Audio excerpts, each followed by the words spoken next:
Hi, friends, and welcome back to week two. Welcome to week two of morning meetings with Miss Allen. How are you doing?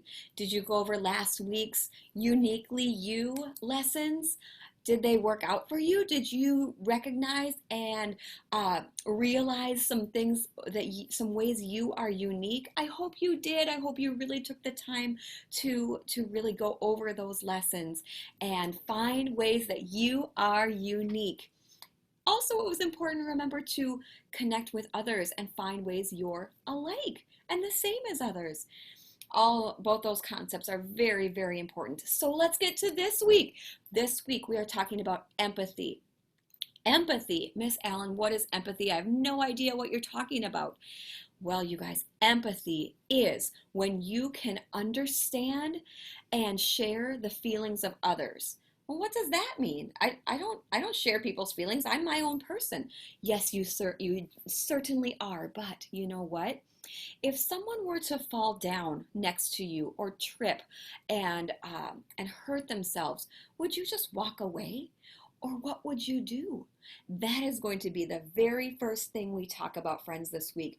We are going to pause here, and you, as a classroom, oh my goodness, what did I forget? We can't pause it until we know who our class captain is. Who's going to be your class connection captain this week? Teachers, educators, find that person.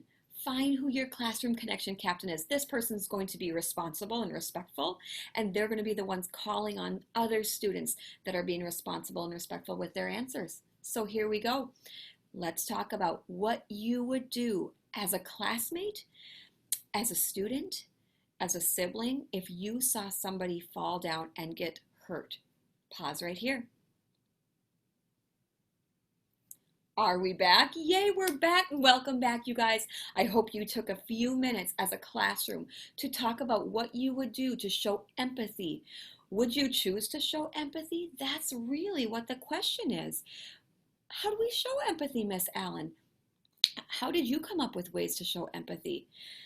Well, what would you do if a friend, or even a stranger that you don't even know fell down? Would you just keep walking?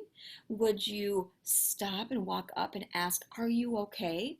That's a really good start. That first step is a really good start to see a classmate. I walk up to them and say, are you okay? And if they're crying, can you solve their problems and just be like, you're fine, you're good? Or can you say, I'm going to get the teacher? That's another solution. Did somebody say that? Or I'm going to get the school nurse. She can help you. All those ways are really good ways to show empathy.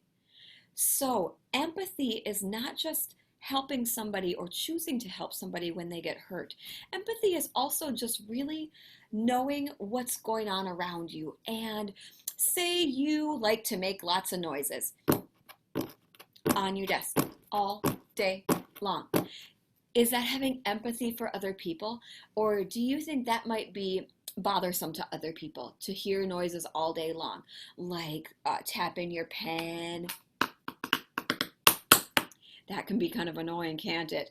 So thinking about other people and taking on the feelings of others and how they might feel about things is also having empathy.